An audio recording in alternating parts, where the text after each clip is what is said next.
Chosen one. Heaven has halted everything around you to whisper this truth. What you call an attack is not punishment, but preparation. You are not breaking down. You are being built. You stand in the fire because you were chosen to carry divine authority. And authority is not handed to the untested. You are walking through what others could never endure because your assignment carries a heavenly weight that requires refinement. Listen carefully. This is not coincidence. This is divine orchestration. You've been wondering why life seems to have turned its gaze against you. Why doors that once opened easily now refuse to move. And why people who once celebrated you suddenly grew silent. But you must understand, God is not punishing you. He is positioning you. Every storm around you is an examination, not of your worth, but of your readiness. Heaven is watching to see if you will crumble or conquer, if you will surrender to fear or step deeper into faith. The heat you feel is not meant to consume you, but to reveal what cannot burn. The tests are divine instruments, stripping away what's temporary so that what's eternal may stand unshaken within you. The Almighty does not test those He will not trust. Therefore, this trial is your validation, not your condemnation. You are being refined for rulership, and fire is the only classroom that qualifies kings. Beloved, many have been called, but few are chosen. You are chosen because you did not run when others fled. You are chosen because you stayed faithful when the heavens grew silent. You are chosen because you carry something. Hell fears a light that cannot be extinguished by suffering. What you are enduring now is the weight of that mantle. The anointing on your life demands pressure. Diamonds are formed in darkness. Gold is purified in heat, and your authority is being forged through resistance. Stop interpreting warfare as rejection. The greater the warfare, the greater the destiny it tries to prevent. You are a target not because you are weak, but because you are powerful. Every challenge you face confirms that heaven has marked you. The enemy does not waste his energy on those who pose no threat. You are a divine disruptor, carrying a frequency of light that terrifies darkness. That is why this test came. It is heaven's seal of selection. Listen closely. God is not testing you to expose you. He is testing you to expand you. The same fire that destroyed others will define you. What feels like breaking is actually birthing. What looks like loss is the pruning of what can't follow you into your next level. You are not being diminished. You are being distilled, purified into a vessel that can carry glory without corruption. Do not despise this refining moment. It is sacred. It is the space where heaven inscribes new authority onto your spirit. Every tear you've cried is watering the soil of your next victory. Every delay is rewriting your destiny with divine precision. You may not see it yet, but something holy is forming within you, a courage that cannot be shaken, a faith that cannot be stolen, as the prophet wrote in the scroll of Job, chapter 23, verse 10. But he knows the way that I take. When he has tested me, I will come forth as gold. Let these words burn in your soul when he has tested you. Not if. Testing is part of transformation. You were never meant to remain ordinary. The gold within you must be revealed, and only the furnace can show its brilliance. Do not pray for the fire to end too soon. Pray for the strength to stand until the refining is complete. Chosen one. Lift your head. The flames that surround you are not there to destroy you, they are there to crown you. You are being set apart, elevated, made holy in the furnace of affliction. And when this testing ends, you will not only survive, you will carry authority that shakes realms. So breathe. Stand still in the midst of it. Whisper to your own soul, this is not the end, it is the awakening. Heaven is preparing to reveal you. But first, heaven must refine you. Every hardship, every closed door, every silence is shaping a warrior of light who will speak with power and walk in unstoppable faith. If this message finds your spirit, do not scroll past it. Like, share, and subscribe so that this word can reach other chosen ones walking through the same fire. Let this moment be your declaration of endurance and faith. Comment the number 777 below, a prophetic act that declares, I am being refined for divine authority. Well, you feel the weight, don't you? Chosen one, that invisible pressure pressing against your chest, that ache that has no name but feels like destiny stretching inside you. It is not random. It is the weight of the mantle you carry. Heaven has placed something upon you that cannot be seen, yet it governs everything around you. The dreams, the visions, the restlessness, all of it is evidence of divine entrustment. You have been set apart to carry authority, and such authority demands endurance. You have wondered why your life seems heavier than most, why your battles come sooner, stryker harder, and last longer. It is because your calling is greater. You are not merely surviving life, you are shaping eternity through your obedience. Every storm that rises against you is testing the strength of your mantle. Every disappointment is training your spirit to lead even when it hurts. The weight you feel is not punishment, it is responsibility. When heaven places a mantle upon a soul, it reshapes that soul's capacity. The anointing you carry cannot rest upon fragile foundations. That is why you feel this divine tension, your spirit expanding while your flesh resists. You are being stretched to house glory.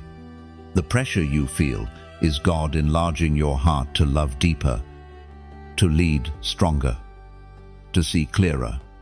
And yes, sometimes you want to lay the mantle down. You whisper in the night, Lord, why me? Heaven answers softly, because you said yes when others stayed silent. The moment you said yes to your calling, heaven began molding you for it. The weight of destiny is not given to the unprepared. It is forged through pain, through surrender, through the slow breaking of pride and self-will. You have been misunderstood because mantled ones always are. Those who have never carried divine fire cannot comprehend why you seem distant, why you guard your peace, why you say no to things that others freely embrace. But you are not ordinary. You are a vessel of assignment. Your restraint is not weakness, it is wisdom. Your silence is not defeat, it is focus. There will be moments when you feel that the mantle isolates you. It does. Those chosen for greater authority often walk alone. The higher the calling, the narrower the path. But solitude is sacred space. It is where you hear God without interference. Do not mistake loneliness for abandonment. Heaven is closer to you in solitude than in the noise of the crowd. Remember, every mantle carries both beauty and burden. The beauty is in the glory it releases. The burden is in the discipline it requires. You cannot live like everyone else because you are not like everyone else. There is a cost attached to the crown, and though your shoulders ache beneath the weight, it is shaping you into someone who can carry nations in prayer, someone whose words will heal the broken and awaken the sleeping. When the pressure feels unbearable, recall this truth. God will never place a mantle without providing grace to sustain it. The same hand that laid the weight upon you also strengthens you to bear it. You will not be crushed. You are being calibrated. The very heaviness that threatens to break you is building the strength that will define you, as was spoken in the sacred text of Luke, chapter 12, verse 48. To whom much is given, much will be required. You are the living embodiment of that scripture. You were given much vision, discernment, authority, and therefore much is required of you.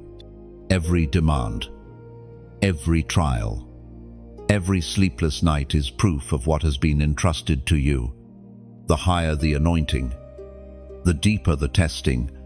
The mantle does not rest upon your shoulders for comfort, it rests there for conquest. So lift your spirit. Chosen one, do not resent the weight, learn to walk with it. You were created to carry what others cannot.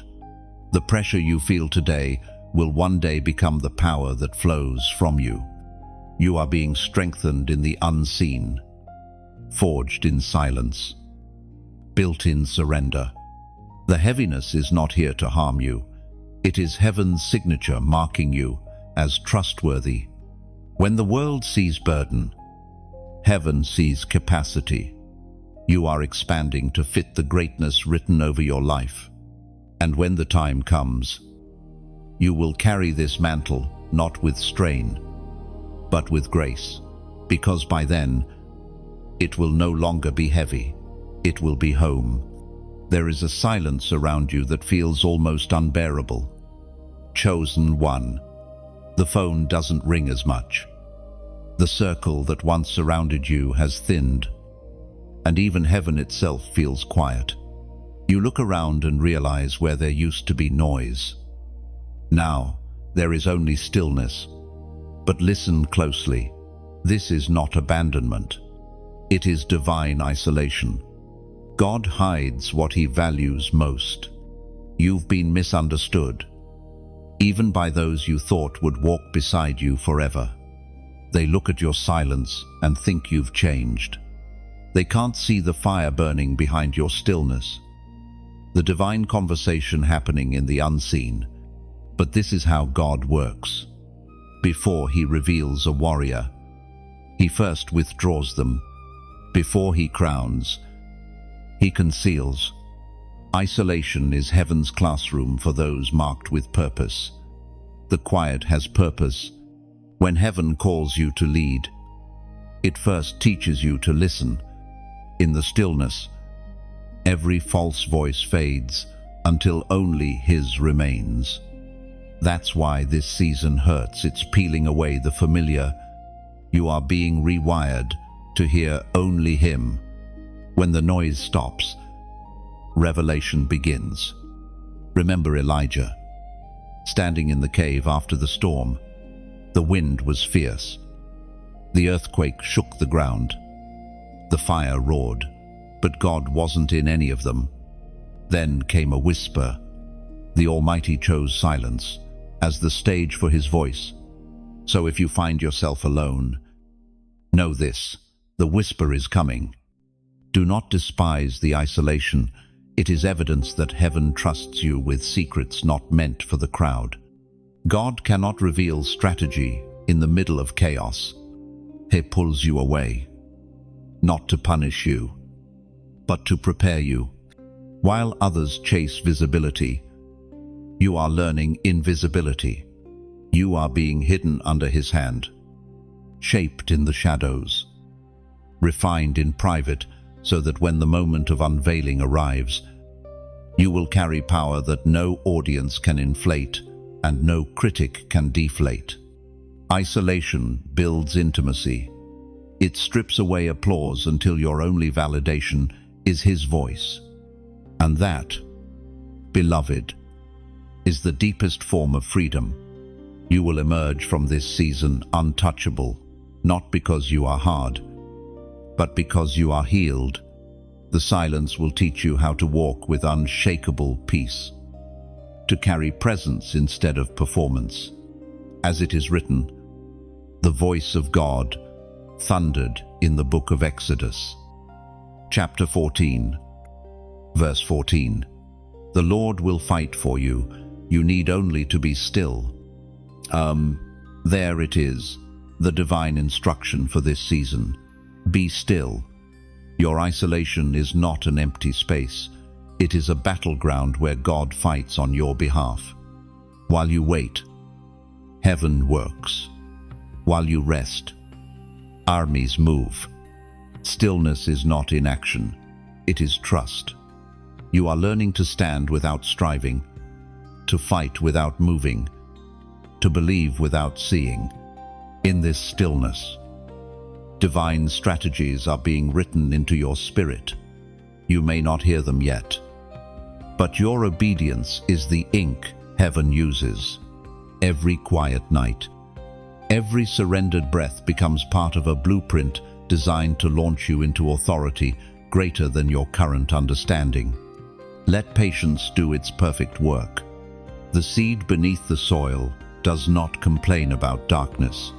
It trusts the process that transforms it. Likewise, your waiting is not wasted. It's womb time for purpose.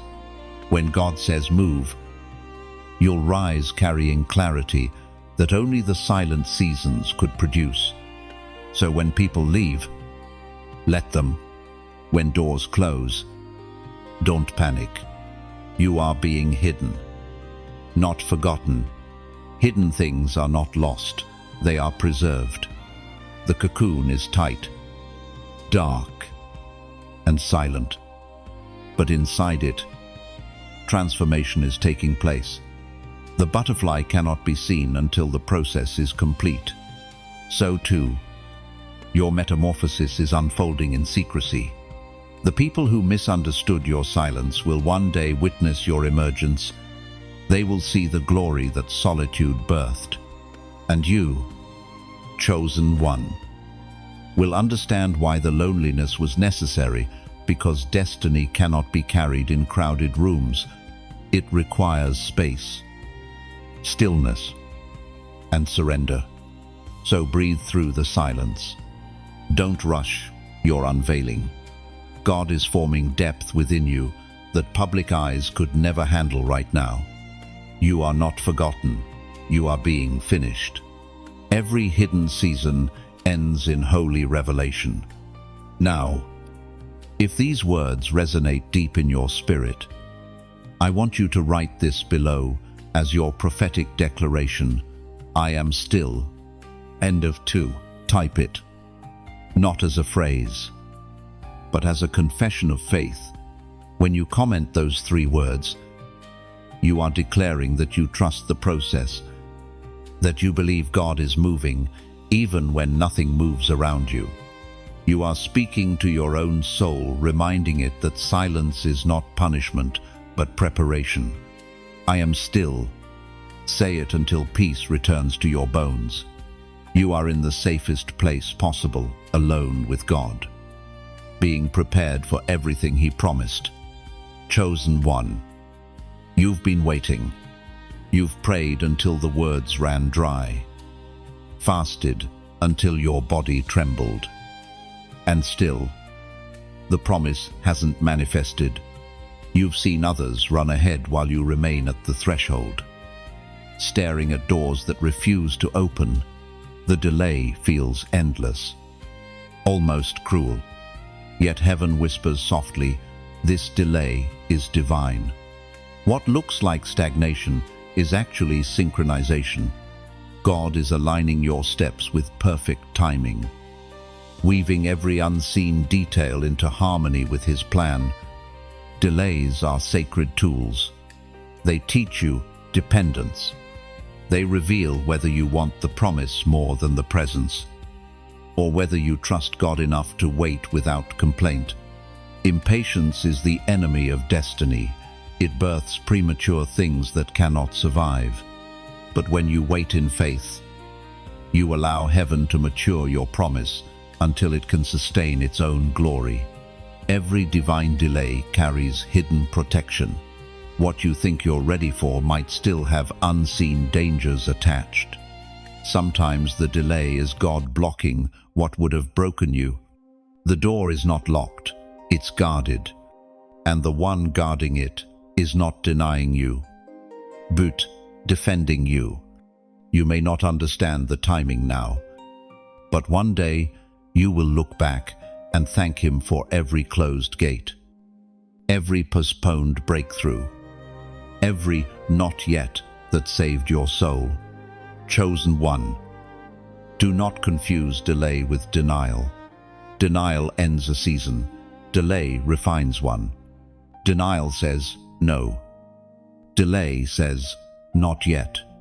God's not yet is mercy disguised as mystery. If He released everything now, it would crush what He's still strengthening inside you. This is not punishment, it's pacing. Heaven moves in rhythm, not rush. Even creation teaches this principle. Seeds rest before they rise. Seasons shift only at appointed times. The sun waits its turn before morning breaks. Gott works in divine order. And you, His chosen vessel, are not exempt from that rhythm. The wait is not empty, it's a womb. And what's being formed in this womb of waiting is something too weighty to be born prematurely. As the Spirit spoke through the prophet Habakkuk, chapter 2, verse 3, though it tarries, wait for it, because it will surely come. It will not delay. And that scripture is your anchor. The vision will not lie. It will not expire. It may seem late according to your clock, but heaven doesn't move by hours or calendars, it moves by readiness. When the appointed time arrives, nothing can stop it. Not opposition, not doubt, not circumstance. The delay will suddenly break, and the fulfillment will rush in like dawn over a dark horizon. Until that moment, you are being shaped into the person who can handle what you prayed for. You are being made trustworthy with blessing. The waiting season exposes motives, tests faith, and builds endurance. If God gave you everything too soon, you'd celebrate the gift and forget the giver. But waiting forces you to cling to Him, not just His promises. There is beauty hidden inside the slow unfolding. In delay, you learn to hear subtle whispers, to sense small movements, to recognize the nearness of God in ordinary moments. You begin to understand that His presence is the true promise, and by the time your breakthrough arrives, you'll have already found what your soul truly longed for: intimacy with the one who delays nothing without purpose. Delay also humbles you. It teaches surrender, the kind of surrender that says, even if it never happens, you are still enough. That's the point of refinement, reaching a place where obedience matters more than outcome. When your heart can say that and mean it, heaven releases what it withheld, because the test of waiting has achieved its goal. Chosen one, your waiting is not wasted time. It is investment. Every tear, every prayer, every quiet night counts as currency in the Spirit. Heaven records it all. The delay is building value into your promise, so that when it comes, you will treat it as holy, not casual. The longer it takes, the deeper the roots of gratitude will grow. So, breathe. Do not compare your timeline to another's. What is delayed for you might destroy someone else if given too soon. Your story is unique because your calling is extraordinary. The promise is not late, it's layered. Heaven is ensuring that when it arrives, It will never have to be repeated. There will come a morning when the long wait breaks into clarity. You will see why every door stayed shut, why every silence stretched longer than you thought you could bear. And you will realize God was never withholding. He was perfecting. Be still in the in-between. This waiting room is sacred ground. Heaven is working behind curtains you cannot see, arranging every thread with precision. When the time comes, everything will move swiftly, flawlessly, gloriously, and the same place that felt like delay will become the stage of your divine unveiling. Chosen one, there's something stirring in the unseen. The pressure you feel right now, the confusion, the opposition, the fatigue isn't random. It's a sign that the spiritual resistance around you has recognized your awakening. Every time heaven prepares to promote a soul, hell reacts violently. The closer you are to breakthrough, the louder the warfare becomes. You are not cursed. You are being confirmed. Imagine a seed buried deep within the soil. When it begins to grow, the ground presses harder. The earth resists, not because it hates the seed, but because it must test its strength. Only a strong sprout can break through to the sunlight. That's what's happening to you. The soil of life is pressing against you, but only because you're rising. There are invisible forces that can sense your increase before you see it. That's why, lately, it feels like everything's shaking. Relationships challenged, finances stretched, emotion drained. But understand this, opposition is proof of movement. The greater the pushback, the greater the advancement on the other side. Heaven would not allow this pressure unless something within you was ready to emerge. Do not be afraid of the resistance. You were born for battle. There is authority in your voice, and darkness fears it. Every trial, every attack, every disappointment is refining your discernment. The storm is revealing who you are and what you carry. When others retreat in fear, you will stand, shining like a torch in the night, as was spoken in the sacred text of Isaiah, chapter 54, verse 17. No weapon formed against you shall prosper. That promise is not poetic, it's prophetic. It means that the very weapons designed to destroy you will be the same ones that testify of your survival. What the enemy meant for evil, heaven will rewrite into glory. Think of the blacksmith. He hammers the metal, not to harm it, but to shape it. The repeated strikes create strength, not scars. Likewise, God is allowing certain blows, not to break you, but to build your resilience. The fire surrounding you is your forge. Every spark, every clang, every collision is heaven crafting you into an instrument of divine authority. You may not see it now, but your endurance is creating ripples in the spirit. Each prayer you whisper in exhaustion sends tremors through darkness. Each time you choose love instead of bitterness, you win a battle no one sees. You are shifting atmospheres simply by standing firm. And when the resistance grows unbearable, remember, storms never come to stay. They come to reveal who has roots deep enough to remain. You are that tree, planted by streams of living water. The wind bends you, but it cannot uproot you. The deeper the storm digs, the stronger your foundation becomes. Chosen one, your faith is contagious. Others draw courage from watching you endure. Your endurance is preaching a sermon louder than any microphone. You may not realize it, but someone's watching your perseverance and finding hope for their own battle. That's the beauty of divine resistance. It multiplies strength, not just in you, but in everyone who witnesses your story. Now, if these words are stirring something inside you, if you feel seen, strengthened, or awakened, then let this be your act of faith. When a soldier marches into battle, the sound of unified footsteps shakes the ground. When believers move together in agreement, heaven responds.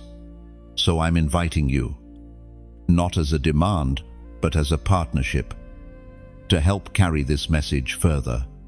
When you it's like lighting a torch for someone still trapped in the dark. When you share, you become a messenger, spreading strength to the weary. When you subscribe, you're not just following, you're standing in covenant with a movement of divine voices rising across the earth. And if you feel led to donate, let it not be out of obligation, but revelation. Giving is not about transaction, it's participation. It's planting a seed into fertile ground. Every offering becomes a flame that keeps this light burning, ensuring that more hearts find their way back to hope. You are not giving to a person, you are fueling a purpose. Think of it as tending a fire on a cold night. Each log added keeps others warm who haven't yet found shelter. That's what your support does. It keeps the message alive for those still wandering in the wilderness. You are part of something sacred, something global, something eternal. Together, we are rebuilding altars of faith in a world drowning in noise. Your engagement, your giving, your prayers, they aren't small acts. They are echoes in eternity. So take a breath. Chosen one, stand tall in your resistance. Every attack confirms your assignment. Every pushback proves your power. You are not fighting for victory, you are fighting from it. Heaven already wrote your ending, and it ends in triumph. There are seasons when the voice of heaven seems to fade into silence. When you lean in to hear direction, and all you find is stillness. Chosen one, do not mistake that stillness for absence. God's silence is not a rejection, it is a language. He is speaking in ways that bypass words. When the divine voice quiets, it's because He's teaching you to hear differently. You've been searching for signs, listening for confirmation, hoping for clarity. Yet heaven has closed the familiar channels because it is birthing a deeper kind of obedience within you, one that does not rely on noise, but on knowing. The silence is sacred. It is reprogramming your spirit to recognize presence over performance, intimacy over instruction. When you walked through the early stages of faith, God spoke often and directly through sermons, dreams, coincidences. But now that you've matured, He is drawing you closer. He wants you to know His heart, not just His voice. The quiet is an invitation into depth. The wilderness may echo with silence, but it's not empty. Every quiet morning is a divine classroom. Every unanswered prayer is a test of trust. You are learning to walk by faith when no map is visible, to rest in the knowing that even silence is strategic. The Father has not left. He has hidden Himself to draw your pursuit. As it is written in the sacred record of John, chapter 10, verse 27, "My sheep hear my voice, and I know them, and they follow me." That is your assurance. He knows you. Even when you do not hear Him, He hears you. You are not wandering aimlessly. You are walking in training. Heaven wants your ears tuned to subtler frequencies, movements of peace, whispers of conviction. Sudden flashes of understanding.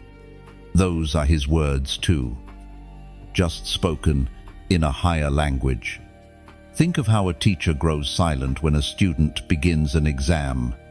The teacher's silence is not abandonment, it's affirmation. It means the lesson has already been taught, and now it's your turn to demonstrate understanding.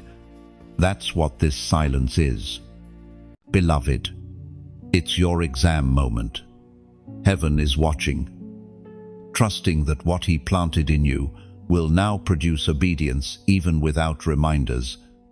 You must learn to trust your own spirit, because God lives there. When you no longer need constant signs, you prove maturity.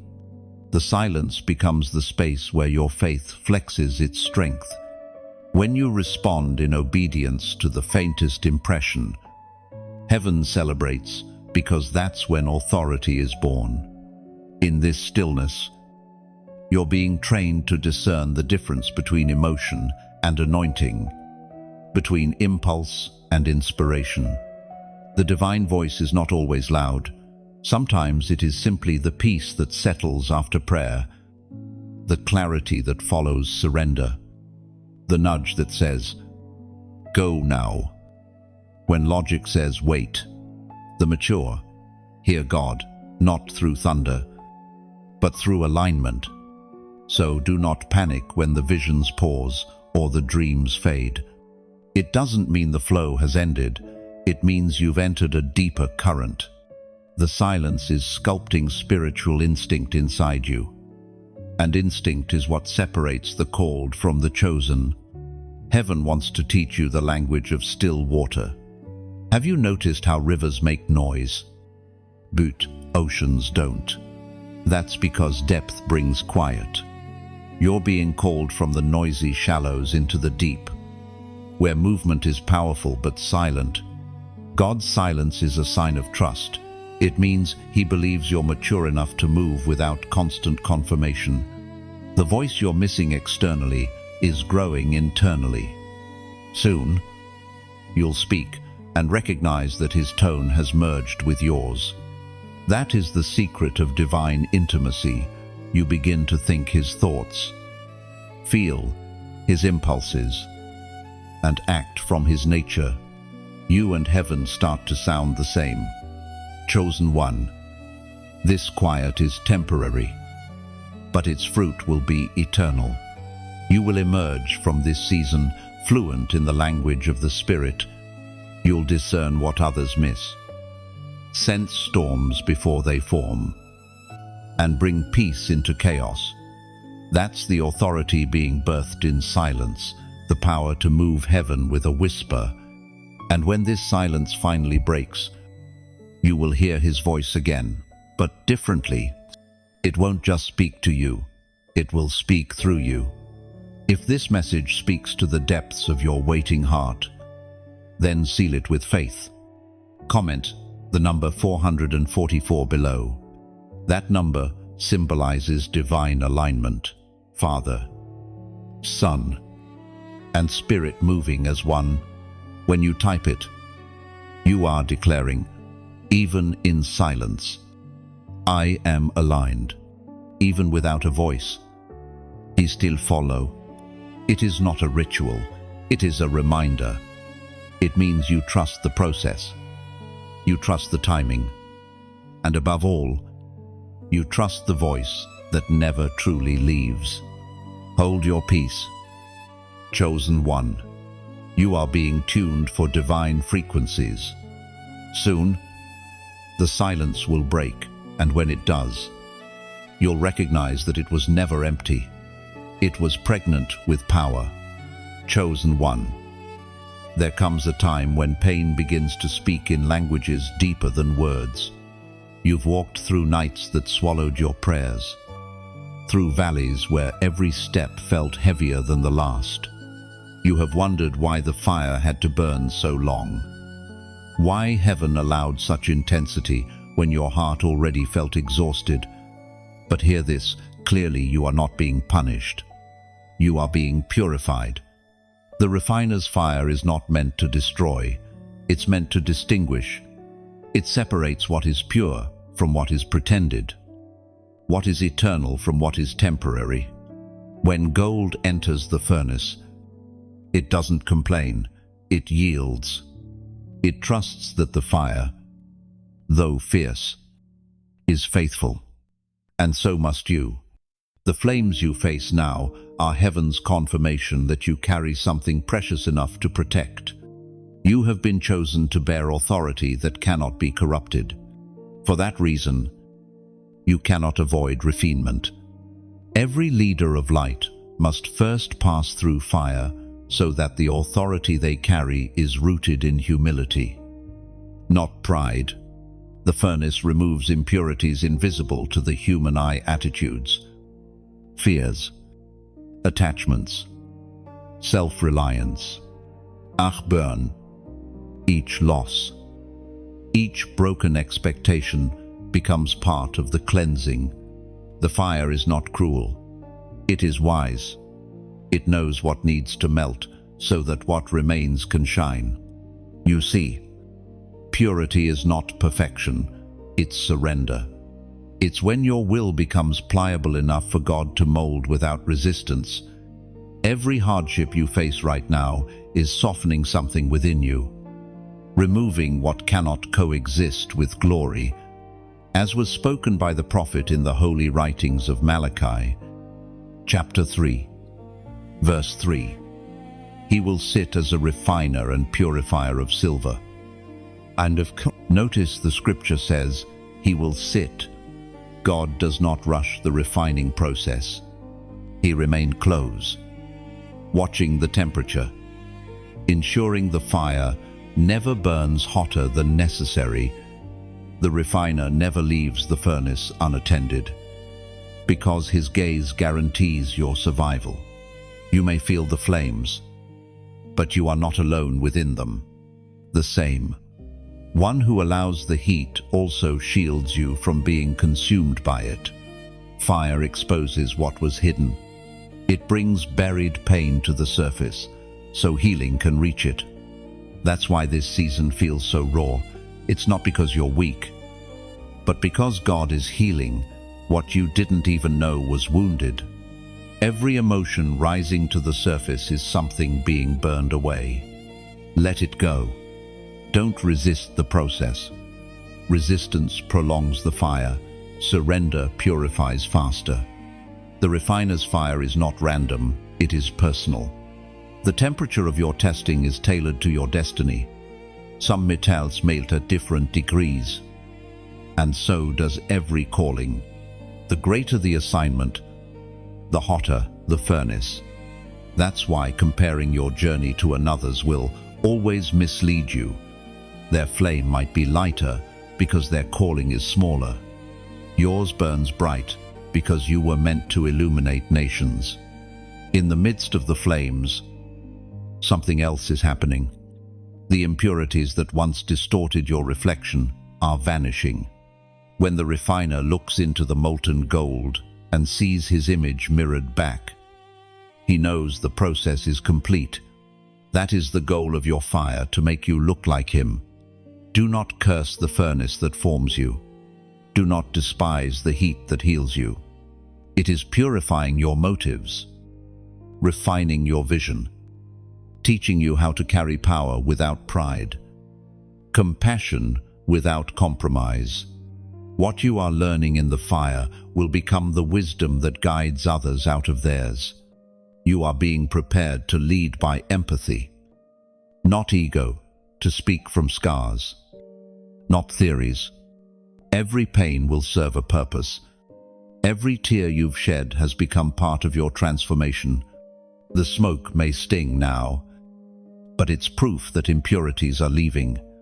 Soon, the flames will subside, and you will emerge gleaming, untouchable, radiant, ready, chosen one. This refining is heaven's investment. God only purifies what he plans to use greatly.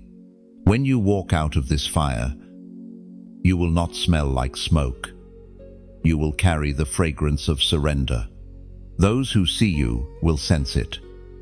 The unshakable peace of one who has been through the furnace and found God faithful inside it. Hold steady. The process is not permanent. It is purposeful. You are being forged into a vessel that darkness cannot manipulate. The pain will pass, but the purity will remain. And when you emerge, you will understand why it had to hurt, because only fire could reveal gold this bright. There are moments, chosen one, when the weight of the journey becomes so heavy that your spirit whispers what your mouth cannot say. I can't do this anymore. You've fought battles in silence, endured storms that no one saw, smiled when your heart was breaking. You've carried the light faithfully. But even light can flicker under relentless wind. That's the moment when the temptation to give up feels strongest. But hear this, it is also the moment when you are closest to breakthrough. Hell whispers, quit, because it knows you are inches away from victory. The darkness senses your nearing emergence and tries one final assault. Exhaustion. The enemy does not fear your past victories. He fears your next one. Every fiery dart aimed at your mind, every doubt, every discouraging thought is a desperate attempt to stop you before your rising. If you could see how near you are to the finish line, you would not slow down, you would run harder. You see, the enemy cannot destroy your destiny. He can only attempt to convince you to walk away from it. That's why the voice of weariness comes dressed in reason. It says, you've done enough. You've tried everything. Maybe it's not meant to be. But faith, real faith, begins when logic ends. You were not chosen because you are strong. You were chosen because you are surrendered. The fire of endurance is not powered by your strength. It's fueled by your willingness. When you are tempted to stop, remember what brought you this far. You've already survived nights that should have ended you. You've already endured seasons that others would not have survived. The same grace that carried you through before will carry you again. God did not bring you this far to abandon you at the edge. Every hardship behind you is proof that heaven intends for you to finish the race. As the Apostle Paul reminds us through the sacred text of Galatians, chapter 6, verse 9, let us not become weary in doing good, for at the proper time we will reap a harvest if we do not give up. No, the promise is in the persistence. The harvest belongs not to the talented or the loud, but to the ones who simply refuse to stop planting. Every prayer you've prayed, every act of obedience, every tear of intercession, they've all been seeds sown in faith. Just because you don't see the fruit yet doesn't mean it's not growing beneath the surface. The roots always form before the blossoms appear. When you feel the pull to give up, remind yourself that the field is not barren, it's just hidden. Heaven is never late, it is always deliberate. Your faithfulness is being watched. God measures trustworthiness in consistency. When you keep moving, even in silence, you are proving your maturity, showing heaven that you can be entrusted with greater authority. The temptation to quit is strongest right before the transformation. The butterfly struggles most when breaking out of its cocoon. If someone cuts the shell too soon, the wings never strengthen, and the creature cannot fly. Likewise, your resistance builds spiritual muscle. Each battle you push through, each morning you choose to rise, is expanding your capacity to soar. You may not feel strong, but strength isn't the absence of weakness, it's the decision to keep walking despite it. Real warriors bleed and still move forward. The kingdom is not built on perfect people, but on persistent ones. Every time you refuse to quit, You testify to hell that grace is greater than exhaustion. And remember this, quitting does not stop the fire, it only forfeits the gold. If you walk away now, the pain you've endured loses its purpose. But if you stay, every ounce of suffering will convert into authority. The test you're in today will become the testimony you speak tomorrow. When the night grows darker, whisper this truth to your weary heart. This pain is temporary, but my purpose is eternal. Let that be your rhythm of resilience. The enemy can attack your emotions, but he cannot touch your destiny unless you surrender it.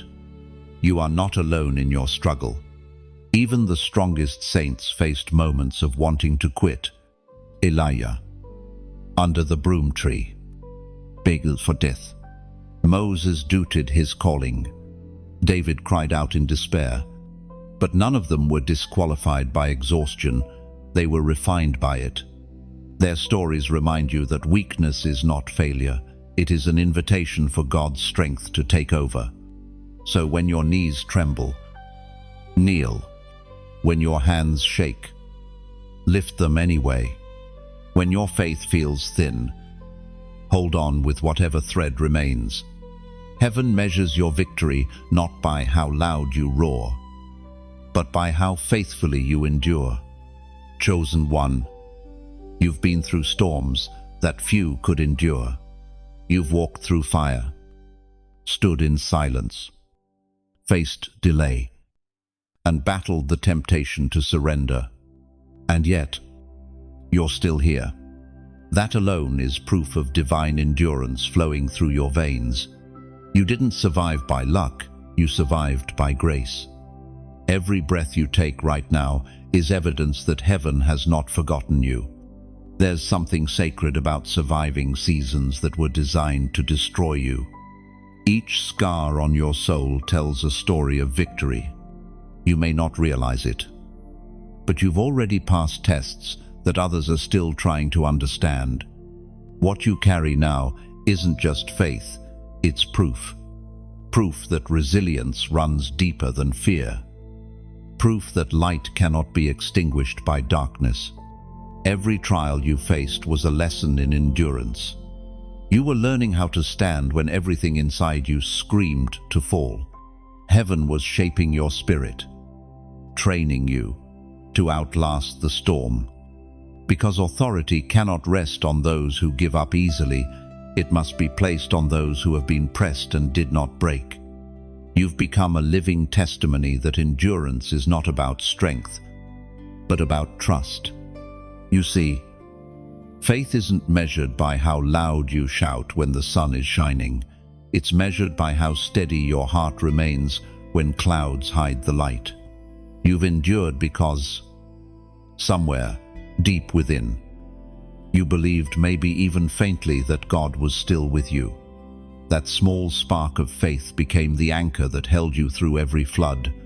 As the Apostle James recorded in James, chapter 1, verse 12, "Blessed is the one who perseveres under trial, because, having stood the test, that person will receive the crown of life." That's your promise. The crown is not for the perfect, but for the persistent. You have stood the test. You've cried and kept going. You've doubted and still believed. You've stumbled, yet somehow always found your footing again. Heaven calls that endurance, and endurance is heaven's favorite miracle. Chosen one, you may not feel powerful, but you are. The very fact that you've survived what should have crushed you makes you unstoppable. You are walking evidence that grace is not fragile, it's fierce. Every night you wanted to quit but didn't. You were writing your legacy of faith. The angels have seen it. Heaven has recorded it. Nothing you've endured has been wasted. Look back for a moment, not in regret, but in revelation. See how every valley prepared you for the mountain you're now climbing. The betrayals made you wise. The delays taught you patience. The silence taught you discernment. Every storm left behind fragments of strength you didn't know you possessed. What once broke you now builds you. You are walking with a steadiness born only from fire. Endurance, beloved, is not passive, it's prophetic. When you keep standing, even when nothing changes, you are prophesying your future victory.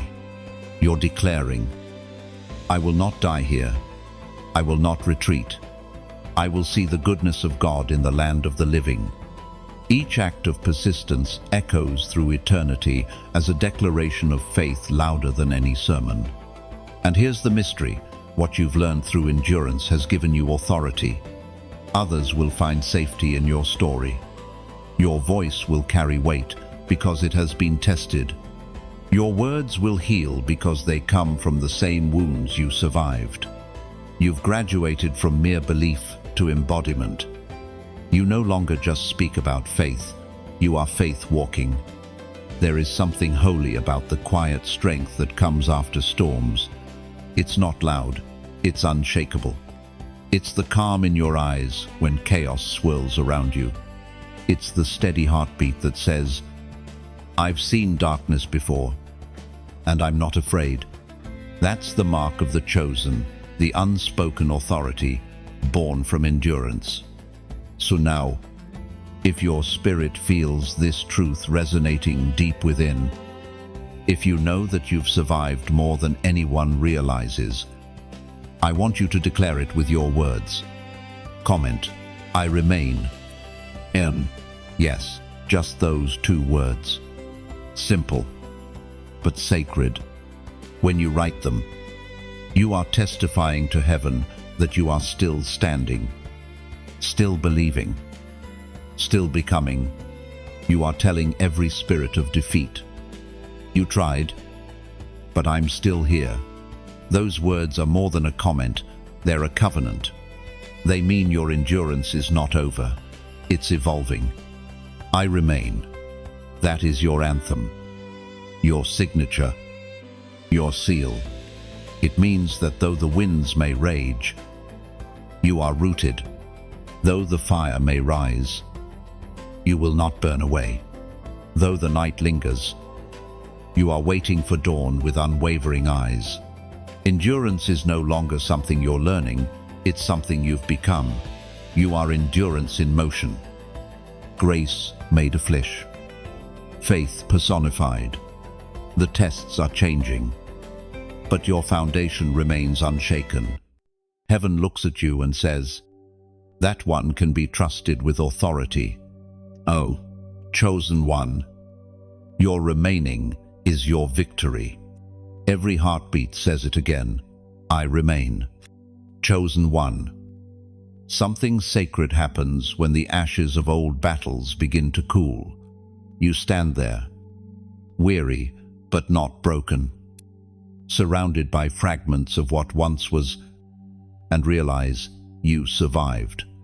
The smoke clears, and suddenly you see it. The place of your testing has become the place of your transformation. You have walked through fire and come out carrying authority. What tried to destroy you has only refined you. There is a strange beauty in ashes. They are the evidence of both destruction and survival. The fire consumed what could not stay, but it could not consume you. You emerged, not empty, but anointed. The furnace that once burned against you has now bowed to you. The authority you carry is not borrowed, it was birthed in flame. Authority is not a title, it's a fragrance. It's the invisible weight that rests upon those who have been crushed and still chosen to praise. It's what makes demons tremble and hearts soften. You don't need to announce it, it announces you. Wherever you walk now, heaven recognizes your voice, because it's been trained in the fires of obedience, as it is written in Isaiah, chapter 43, verse 2, when you walk through the fire, You will not be burned. The flames will not set you ablaze. That was never a poetic promise. It was a prophecy fulfilled through your life. You have proven it true. You walked through what others ran from, and you emerged, not charred, but changed. You didn't just endure the fire, you learned to speak from within it. That's what divine authority is. It's the ability to release peace in chaos, to carry calm into crisis, to declare light where others see only loss. Now, the mantle of authority upon you must not be hidden. The world is starving for authentic voices, souls who've been through something real and still radiate grace. You are that voice. What you've survived has become your sermon. Your scars are not shame. They are signatures of survival. They tell the world that God still rescues, still redeems, still reigns. And if this message resonates in the deepest part of you, if you recognize that what once broke you has now built you, then let this be your act of alignment. When you like this message, you're saying, I agree with heaven's work in my life. It's like adding another flame to the altar, a light that joins with others to illuminate the world. When you share it, you're doing more than spreading words. You're handing someone else a torch. You're saying, here, this fire that refined me can warm you too. Maybe someone out there is still sitting in smoke, unaware that beauty is about to rise from their ashes. Your sharing becomes the bridge between despair and hope. And when you subscribe, it's not just a digital act, it's a declaration. I'm staying connected to the flow of anointing that speaks to my spirit. You are joining a growing tribe of survivors, torchbearers, and believers who carry light in a dim world. Together, we become a chorus of faith, reminding the weary that no flame can consume what God protects. If you ever feel led to donate, let it be from revelation, not routine. Giving isn't payment, it's partnership.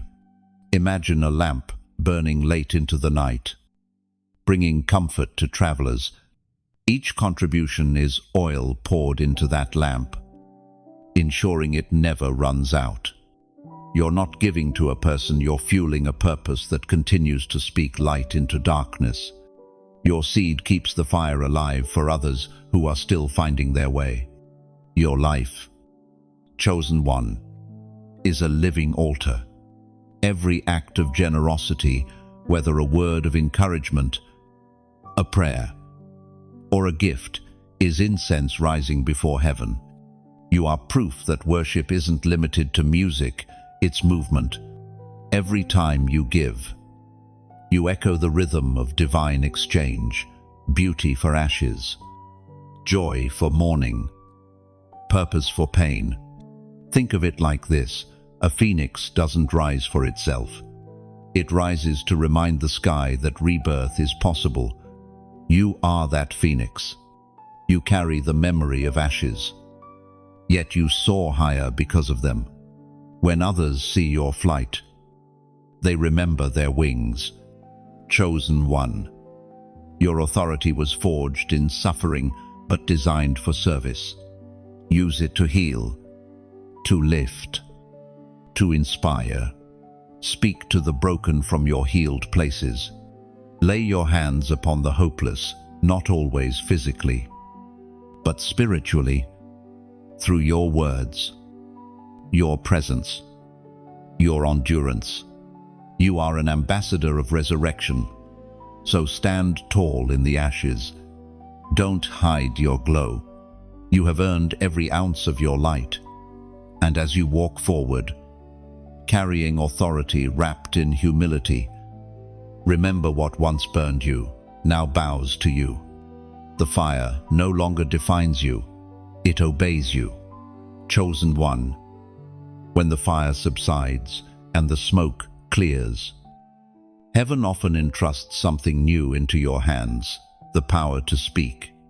Not just words, but living words, sentences that carry the breath of the Spirit. For those who have endured the furnace can be trusted with the flame of their own tongue. Before, your speech was shaped by pain. Now, it is shaped by power. Heaven refines voices as carefully as it refines hearts.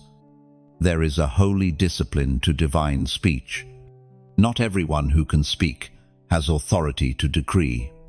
Words are sacred instruments, and only those who have learned silence can wield them rightly. You were not silenced in past seasons for nothing. The stillness trained your tongue. Every quiet moment was a rehearsal for what you would one day say with clarity and conviction. Your voice now carries something weightier than emotion. It carries atmosphere. It shifts spaces, pierces confusion, awakens sleeping souls. This is the authority of speech, birthed from submission. The tone of a chosen one is different. It is not loud for attention, but steady with revelation. When you speak, heaven listens, because heaven recognizes its own echo. Many underestimate the power of words. They throw them carelessly into the air, not realizing that words are seeds. And every seed finds soil. Some fall upon hearts, others into time, others still into eternity. But your words, beloved, are different. They are not cast randomly. They are released with purpose. As it is written in the wisdom of Proverbs, chapter 18, verse 21, death and life are in the power of the tongue. You know this truth more intimately now. You felt both sides of that power. Words once wounded you deeply, yet now you are learning to use them as instruments of healing. You understand that authority in speech is not about volume, but about vibration. It's what your spirit carries when you speak. Some talk and make noise. You speak and release change. Your voice has been calibrated through hardship. Every heartbreak softened your tone.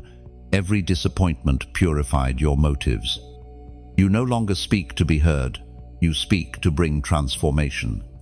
The divine refiner did not simply cleanse your heart. He aligned your words with his will. That's why even casual conversations now carry weight. People feel something when you talk, though they may not understand what it is. Its presence. Be careful. Then, with this gift, words spoken in haste can uproot what faith has been building. The chosen must speak as heaven speaks, measured, intentional, creative. God formed the world with speech, not force. He said, "Let there be light," and light obeyed. Likewise, what you say carries generative power. You can call peace into chaos, hope into despair, structure into confusion. Every syllable can become a seed of order in a disordered world. There will be moments when heaven prompts you to speak boldly into rooms, into hearts, into atmospheres. Do not shrink back. You were not given this voice to whisper when the world trembles. Yet equally, there will be times when silence is your greatest weapon. Discernment will tell you when to roar and when to rest. A lion's authority is not in constant roaring, but in knowing it can. Chosen one. The most powerful words you'll ever speak are those aligned with love. Truth without love becomes cruelty. Love without truth becomes compromise. But when both flow together through your purified tongue, your speech becomes prophecy. You begin to sound like the one who sent you. Every declaration drips with both grace and truth, both correction and compassion. Your words are no longer your own. They are divine assignments wrapped in sound. Heaven trusts you now to carry them. That's why you've noticed your speech changing. You pause more. You pray before replying. You speak life into people instead of frustration. You've become an instrument of the Word Himself. There's a reason prophets in Scripture often said, "The word of the Lord came to me." It didn't arrive in intellect first. It came through surrender. You are entering that same flow. Words will come, not from study alone, but from stillness. You'll open your mouth, and sentences will emerge that you didn't plan, yet they'll pierce exactly where they're meant to. Remember this sacred truth. Your voice is a vessel. Use it to lift, not to wound, to restore, not to tear down. You are no longer simply speaking. You are building. Every phrase carries a brick of faith, constructing something unseen yet eternal. Chosen one. Speak as heaven speaks. Bless when cursed. Declare hope in despair. Announce light where shadows dwell. For your words are now rivers, flowing from a purified heart, carrying healing wherever they go. Chosen one. As you've walked through fire, silence, delay, and divine shaping, heaven has been forming something extraordinary within you, the mantle of intercession. This is not just prayer as you once knew it. This is standing in the gap, carrying the burdens of others as if they were your own. Intercession is the heartbeat of authority. It is where kings kneel so that nations can rise. There are prayers you've prayed that didn't even feel like yours. You found yourself weeping for strangers, feeling pain that wasn't connected to your circumstances, sensing storms in the spirit that others couldn't perceive. That wasn't random.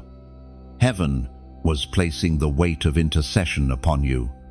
You've been trusted with divine empathy, the ability to feel what God feels, to see through His eyes, to plead on behalf of others with holy fire. This calling is not glamorous. Intercessors often labor unseen, carrying spiritual loads that others don't even recognize exist. But make no mistake, every whispered prayer shifts atmospheres. Every tear shed in secret weakens darkness. The world may never applaud you, but heaven knows your name. Your prayers are inked into the archives of eternity, as written in the sacred scroll of James. Chapter 5, verse 16. The prayer of a righteous person is powerful and effective. Are you, beloved, are that righteous one, not because of perfection, but because of persistence. God has purified your motives through pain so that your prayers carry purity instead of pride. When you intercede now, it's no longer about eloquence, it's about essence. Heaven doesn't respond to fancy words, it responds to the fire behind them. You've learned to pray differently. At first, you prayed for relief. Now, you pray for revelation.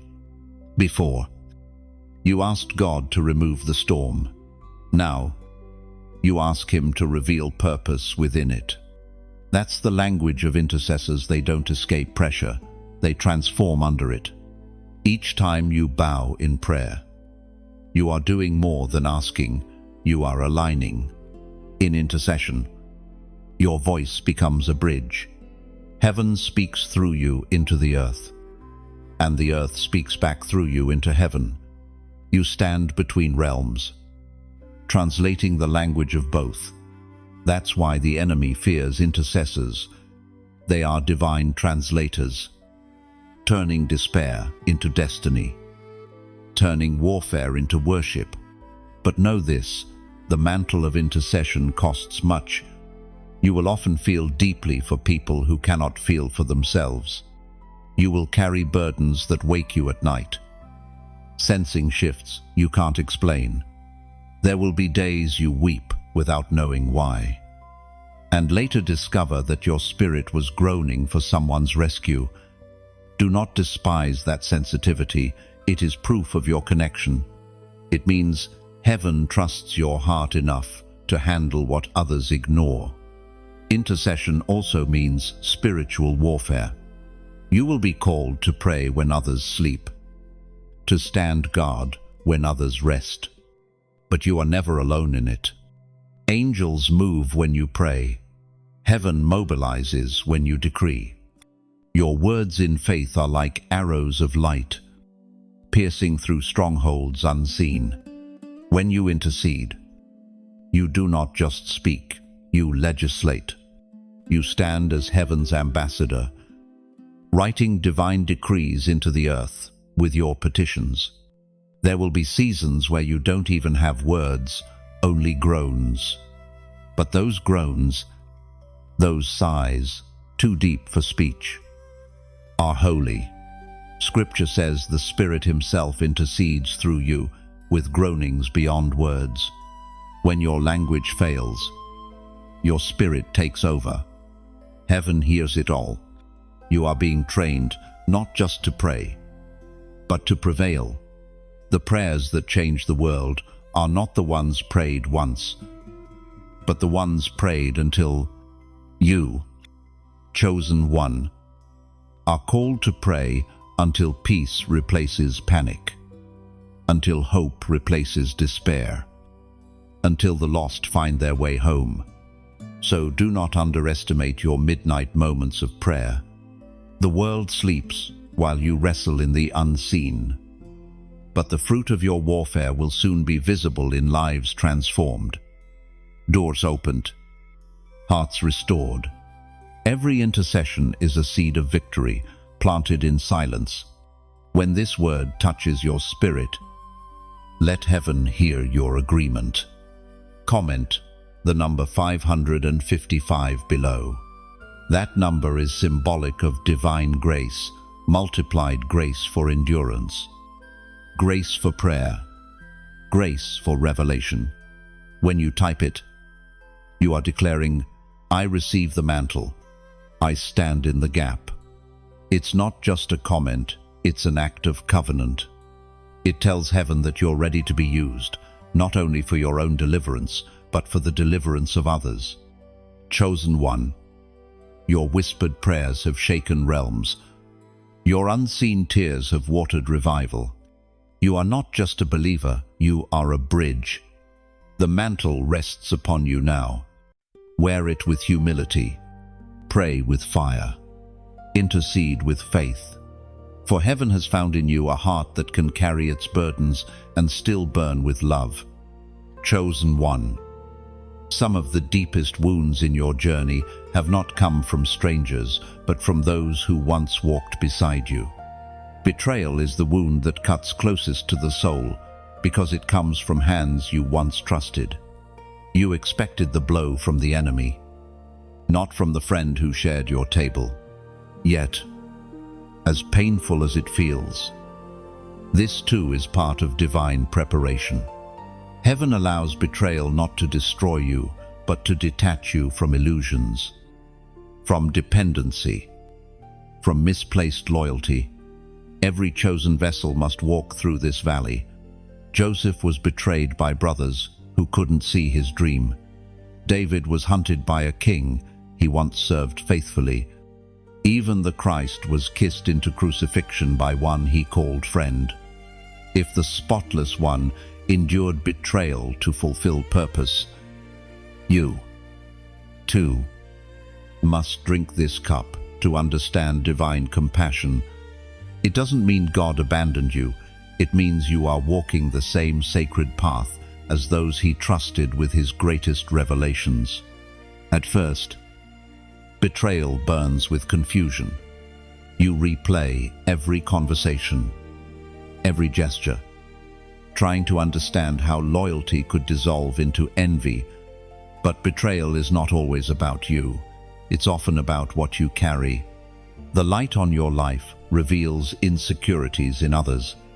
When people cannot control your calling, they often attempt to contaminate your character.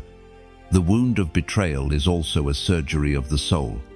It removes attachments that could hinder your elevation. Had those people stayed, they would have corrupted the next season of your journey. God removed them by allowing them to reveal themselves. What feels like loss is actually liberation. You were not rejected, you were redirected.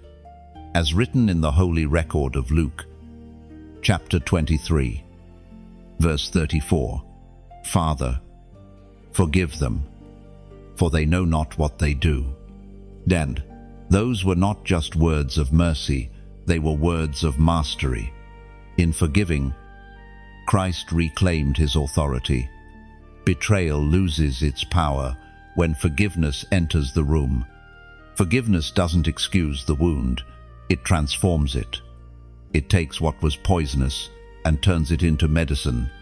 Every time you forgive, you reclaim spiritual ground that bitterness tried to steal. Forgiveness is not weakness, it is warfare. It is the act of choosing peace over vengeance, destiny over drama. When you release those who wounded you, you release yourself from the weight of their actions. You rise above the battlefield and allow heaven to judge what you cannot. The higher you climb, the lighter you must travel, and unforgiveness is too heavy to carry into destiny. This season of betrayal has taught you discernment. You now recognize smiles that don't reach the eyes, promises that lack substance, alliances that carry hidden motives. But take care, do not let discernment turn into distrust. Wisdom is meant to guard your heart, not harden it. You can walk in awareness without walking in suspicion. Let love remain your lens. The beauty of betrayal is that it exposes what is real. It reveals who truly belongs to your journey and who was only meant for your chapter. Some people were never enemies, they were temporary teachers. Their betrayal taught you boundaries. Their rejection taught you resilience. Their absence created space for divine replacement. And here is the mystery. Sometimes God hides promotion inside betrayal. The moment Joseph was sold, his journey to the throne began. The betrayal of Jesus led directly to resurrection. The same pattern flows through you. What felt like ending is actually birthing. The hands that wounded you unknowingly pushed you into destiny. Chosen one, do not allow bitterness to shape your future. Every scar you bear can either become a symbol of pain or a seal of power. Choose power. Bless those who betrayed you not with naive affection, but with mature mercy. When you bless what tried to curse you, you invert its power. You declare that nothing, not even betrayal, can corrupt your peace. You have now graduated into a deeper kind of love, the kind that no longer depends on reciprocation. You've learned to love freely, to give without guarantee, to pour without fear. This is the love that carries divine authority, the love that cannot be manipulated by approval or broken by betrayal. So walk forward without resentment. Let gratitude replace grief. You are not who you were before the betrayal. You are wiser, lighter, stronger. What others took from you, God has already restored in better form. Every betrayal was a bridge to revelation. Every wound, a doorway to deeper compassion. Chosen one. The chapter of betrayal ends not with vengeance, but with victory. You forgive, not because they deserve it, but because you are too anointed to remain bound. Heaven writes your story. And this part, the part that hurt the most, will become the testimony that heals others. Chosen one. When heaven entrusts you with divine authority, it also calls you to live with divine integrity. Power without purity corrupts. Authority without alignment destroys. That is why God takes such care in refining the inner life of His chosen. You are not only called to lead, you are called to represent. The kingdom you serve has a king, and every action, every word, every decision you make becomes a reflection of that throne. Authority, therefore, is not a privilege, it is stewardship. It is not meant to exalt you, but to magnify Him. The greater your influence grows, the deeper your accountability must become. Heaven watches not only what you do in public, but who you are in private. Your unseen life is the foundation upon which your visible calling stands. If the foundation cracks, the structure collapses.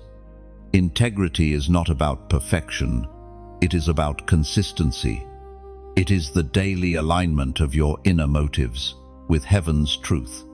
It's choosing honesty when deceit would be easier, humility when pride would be praised, faithfulness when compromise would be faster.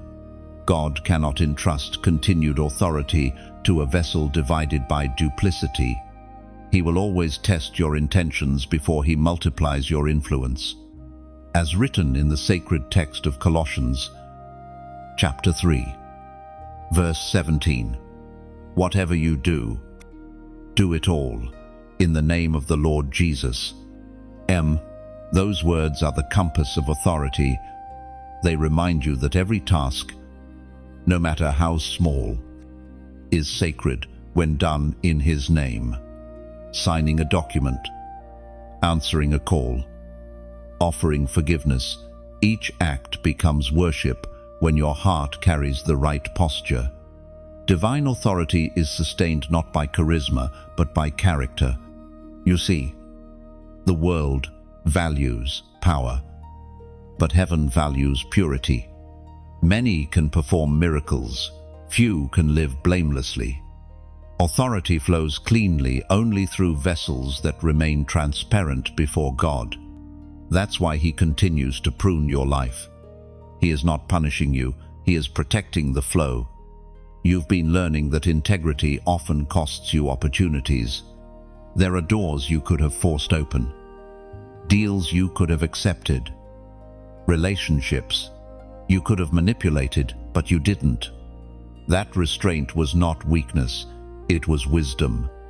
Heaven took note of every no you whispered when temptation offered an easier way. Those moments of hidden obedience are building a fortress of credibility around your calling. Integrity also means walking in truth, even when no one else does. The crowd may move with trends, but the chosen walk with truth. You cannot dilute your conviction to make others comfortable. The authority resting upon you is too precious to trade for approval. Remember, obedience is not always popular, but it is always powerful. There will be times when doing the right thing costs you friendships, applause, or recognition. Let it. The approval of heaven outweighs the applause of men. The same people who question your standards today will one day seek your counsel because you refuse to bend. Integrity builds trust, and trust births influence that cannot be faked. Guard your words, guard your thoughts, guard your motives. Authority gives you power to shape hearts and shift atmospheres, but if your heart grows proud, the flow falters. Pride is the silent thief of anointing. That is why humility must be your companion. The truly powerful are those who remember they are servants first. The moment you start believing the power is yours, the glory departs. Chosen one, you are a carrier of the King's seal. When people encounter you, they are meant to encounter glimpses of His nature, patience, mercy, righteousness, truth. That is why integrity matters. Your life is not your own. It is a message being read by everyone you meet. Some may never open a Bible, but they will read your behavior. You are the translation of divine character to human eyes. Integrity also demands self-discipline. It requires saying no to impulses that contradict purpose, managing emotions before they manage you, and walking away from anything that threatens your peace. Every decision, even in secret, echoes in eternity. You cannot afford to treat your choices casually when your calling carries eternal weight. Remember, the power you wield is sacred. Use it to build, not to boast. Use it to protect, not to control. The true mark of divine authority is not domination but service. Jesus, though the Son of God, knelt to wash feet. That image is the blueprint of true leadership authority expressed through humility. So, walk carefully. Beloved, let your integrity be your armor. Let your consistency be your crown. The world may celebrate the gifted, but heaven crowns the trustworthy. When you act with purity, you honor the King who chose you. And when you honor him, he expands your authority beyond what effort could ever achieve. Chosen one, carry the seal well. Your life is a letter written by God's own hand. Let every line reflect his glory. Chosen one, this is the moment when the veil begins to lift. The pain you endured, the tests you passed, the nights you spent wrestling in silence, all of it has brought you here. You stand on the threshold of revelation. What was hidden in shadows is now being brought into light. Heaven is unveiling your glory. But here's the truth. Glory rarely looks like what we imagine. It doesn't arrive as applause or glittering crowns. It often comes quietly, wrapped in responsibility. Glory is not the glow of attention, it's the weight of purpose. It's the realization that your scars have become your credentials. The very places where you bled are now the proofs that grace works. You've carried wounds that words could not express. Yet those wounds have become windows for light to shine through. Every scar on your soul tells heaven's story of redemption. You don't hide them anymore. You wear them as royal markings. Your survival is not just personal victory, it's prophecy for others still trapped in battle. As the Apostle Paul wrote in Romans, chapter 8, verse 18, the sufferings of this present time are not worth comparing with the glory that is to be revealed. That glory is not distant. It's awakening within you right now. You can feel it, a quiet confidence, a steady peace. You are no longer desperate for validation because your worth is written in heaven's ink. What once broke you now broadcasts who you truly are, a vessel of resilience, an ambassador of grace.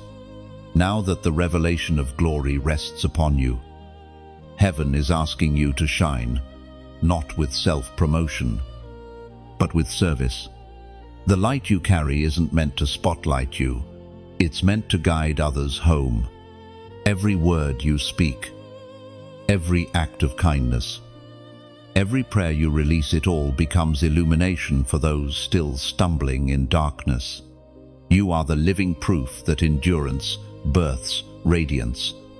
And, beloved, if these words stir something inside you, if you feel your spirit rising with recognition, then take a moment to help spread that light.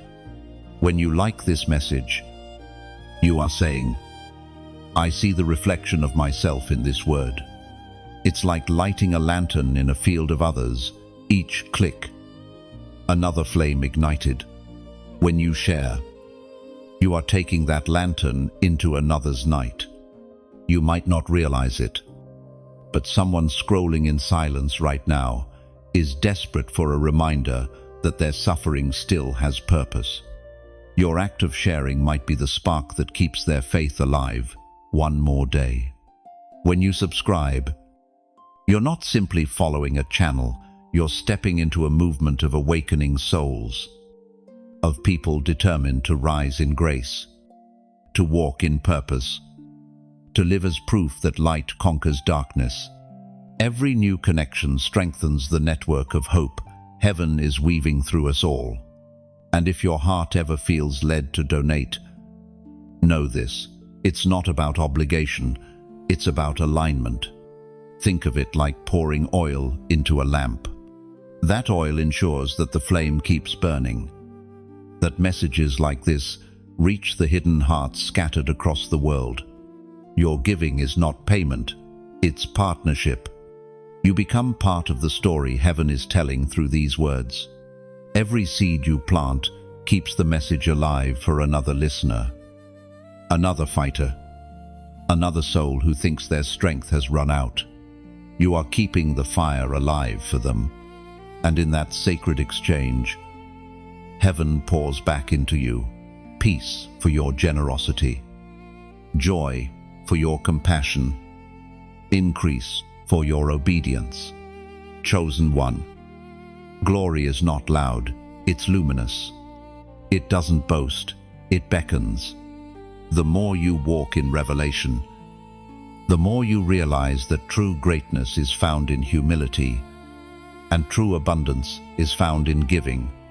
Glory doesn't make you taller, it makes you transparent enough for light to pass through. You become a living prism, God's light refracted through your humanity, scattering colors of grace wherever you go. So, as you read these words, take a breath and recognize what's happening. You are glowing from the inside out. The very presence that once hid you is now revealing you. Heaven is saying, it's time. The fire has done its work. The ashes have settled. Now, rise not to be seen, but to shine. And before you go, write something simple but powerful below. Share a reflection, a thought, a prayer. Even just one sentence about what part of this word touched you. Your comment might be the echo someone else's spirit needs to hear. You never know who's reading, waiting for a confirmation that they are not alone. Your story carries light. Chosen one. Let it be seen. Let it be shared. Let it be multiplied. The glory resting upon you is not temporary, it's eternal. Chosen one. As the veil of glory settles upon your life, a final test often appears not of strength or endurance, but of obedience. The closer you come to elevation, the quieter God's instructions become. They stop coming as loud commands and begin to arrive as gentle impressions. It's here that heaven watches not your passion, but your precision. The question is no longer, can you believe? But, will you obey? This is the narrowest part of the journey, the stretch of road where even good things can become distractions. You've walked through storms and silence, and now the test shifts inward. Obedience is no longer about avoiding sin, it's about surrendering control. Sometimes God asks you to let go of something that isn't wrong, simply because it's not right for now. That's how He tests alignment, by seeing if you'll trust timing over logic. Obedience has always been the language of the chosen. It's what separated Saul from David, Judas from John, and fear from faith. It's not glamorous. It often feels costly. It means saying yes when you don't understand, stepping out when the path is invisible, and staying silent when you'd rather defend yourself. Every act of obedience is a seed planted into the soil of destiny. You may not see the fruit immediately, but heaven records the planting. Sometimes the test of obedience doesn't come through command, but through contradiction. You receive a promise that seems delayed. Yet the Spirit whispers. Wait. You feel a stirring to move. Yet heaven says, not yet. It feels unfair. But these contradictions train your discernment. They teach you to hear beyond circumstance, to trust the whisper even when thunder surrounds you. As written in the sacred text of 1 Samuel, chapter 15, verse 22, to obey is better than sacrifice. The final test of obedience is subtle. It's not the loud denial of God, but the quiet delay of His will. Heaven watches how quickly you respond to instruction. A slow yes can be as dangerous as a no. Delayed obedience is still disobedience. For hesitation opens doors to confusion. The Spirit leads gently, but expects promptly. When you feel that tug inside, move with reverence. The longer you delay, the heavier the silence becomes. You may not always understand the reason for what He asks. Abraham didn't when he was told to leave his homeland. Noah didn't when he started building an ark under clear skies. Mary didn't when the angel told her she would carry divinity in human form. But each of them obeyed, and history still whispers their names because of it. Obedience rarely makes sense in the moment, but it always makes history in the end. What you lay down now becomes the foundation of your legacy. What you surrender today becomes tomorrow's strength. Heaven measures greatness not by what you achieve, but by how completely you trust. This test also exposes hidden pride. Sometimes obedience means apologizing first, forgiving quickly, or admitting weakness. It humbles you until your will no longer argues with His. But in that humility, authority multiplies. The ones who kneel most deeply before God stand most powerfully before men. That is the paradox of obedience. It breaks you before it builds you. You may wonder, what if I make a mistake while obeying? But God values your heart more than your perfection. Obedience is a relationship, not a performance. Even if your steps are unsure, He counts them as faith if they're directed toward His will. Heaven can redirect motion. It cannot bless stagnation.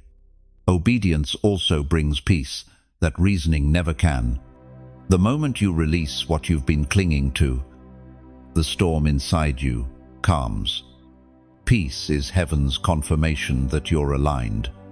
You'll find that what once terrified you to surrender becomes the very thing that sets you free.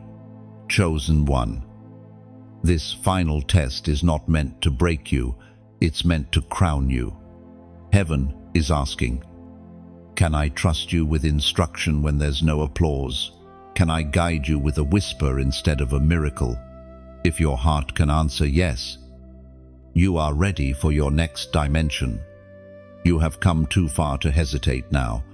This is the moment where obedience becomes worship, where your yes echoes louder than any song, where your surrender becomes the melody that heaven sings back to you. Chosen one. The test of obedience is not the end of your journey. It is the bridge to your unveiling. Cross it with courage. Walk it with faith. And when you do, you'll discover that what waits on the other side is not just promise, it's purpose fulfilled. Chosen one. Every journey that begins in fire must end in glory. You've walked through refining, endured silence, resisted temptation, learned to pray, and obeyed when obedience hurt. Now heaven stands before you with the crown it forged from your endurance. But this crown isn't made of gold or jewels, it's made of surrender. Every time you said yes to God when your heart wanted to say no, another piece of this crown was formed. The crown of the chosen is never given cheaply. It is the result of countless unseen battles, wars fought in tears, victories won in silence. This crown is invisible to the world, but radiant to heaven. It shines with humility, mercy, and strength. It is the mark of those who overcame, not through power, but through perseverance. You have been crowned not because you are flawless, but because you remained faithful. As written in the sacred text of Revelation, chapter 2, verse 10, "Be faithful unto death, and I will give you the crown of life." That is your promise. Faithfulness has always been heaven's greatest measure. The world crowns success, heaven crowns surrender. You are being honored now, not for what you achieved, but for what you endured. You kept believing when belief seemed impossible. You kept walking when your feet were heavy. You kept forgiving when your heart was shattered. These are the victories heaven celebrates.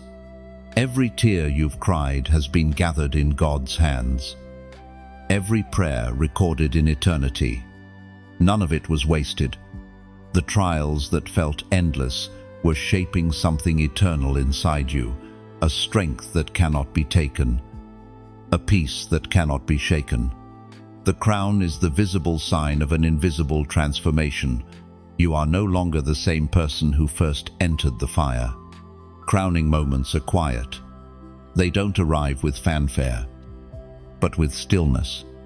You may not even notice when it happens. One day, you simply realize the pain that used to control you no longer does. The fears that used to bind you have lost their grip. That is the sign you've been crowned in fire. You've mastered what once mastered you. Your crown is not ornamental, it is functional. It carries authority. Authority to speak peace where chaos reigns, to extend grace where others judge, to lead with compassion instead of pride. You have learned the rhythm of heaven, strength expressed through gentleness, power revealed through patience. That's what true royalty looks like. In the kingdom, it rules with mercy and walks in wisdom. Do not imagine your crown as a finish line. It is an assignment. It means you are now ready to reign not over people, but over purpose. You reign by stewarding your influence, by guarding your purity, by living as an example of redemption. The fire made you a vessel. The crown makes you a voice. You may feel unworthy of this moment, but that humility is proof that you are ready. Those who chase crowns for glory never keep them. Those who receive crowns through suffering wear them with grace. You are not wearing this crown to be seen. You wear it so others can see him through you. The crown of life is not heavy because it was made for your head. It fits perfectly because it was formed by your journey. Every trial shaped its edges. Every breakthrough polished its surface. It carries the memory of your endurance, the nights of silence, the prayers through tears, the moments you almost gave up but didn't. It is heaven's way of saying, you finished the test. Chosen one. Look back without regret. The flames that once terrified you have now become your light. The path that felt like punishment has revealed itself as preparation. Every detour led exactly where it needed to here, to this sacred moment of coronation. You have not been defeated, you have been defined. And now, a new peace rests upon you, not the kind that avoids storms, but the kind that stands calmly within them. You are unshakable because you know what the fire cannot take. You've learned that loss cannot steal love, delay cannot erase destiny, and death itself cannot silence divine promise. This is the meaning of your crown. It's not an ending, but a beginning. The fire forged you for influence. The trials taught you compassion, and obedience opened the door. Now, heaven trusts you with authority not to rule as the world rules, but to restore what the world has broken. You are the embodiment of grace under pressure, light born from suffering, truth wrapped in tenderness, chosen one. Wear your crown with humility. Remember what it cost and whom it represents. Walk as royalty, but speak as a servant. Your authority is not to dominate, but to heal, not to demand, but to deliver, not to conquer, but to comfort. The world will see your crown and admire it, but only you and heaven will know it was forged in flame. You are crowned in fire, sealed in faith, and commissioned in love. The testing is complete, and now the revealing begins. Walk forward, crowned and called anointed, refined and ready, chosen one. If these words have stirred something deep within you, if they've reminded you that your testing carried purpose, that your pain was preparation, then don't let this moment pass in silence. What you've just journeyed through in these chapters is not mere storytelling. It is your reflection, your awakening, your remembrance that you were chosen all along. When you like this message, it's more than a button. It's your silent amen, your way of saying, "This truth belongs to me." When you share, you become a vessel of light, passing on what once healed you to someone still searching for hope. Somewhere out there, a weary heart is waiting for the exact words that you now carry. When you subscribe, you're not just following, you're stepping into a family of faith bearers, voices rising together to remind the world that divine purpose still burns in human hearts. And as you finish reading, pause for a moment and comment below. Share one word, one thought, one glimpse of what resonated. You never know whose darkness your reflection might pierce. You are light, chosen one. Keep it burning, keep it alive, and keep walking as proof that heaven still writes stories through ordinary lives.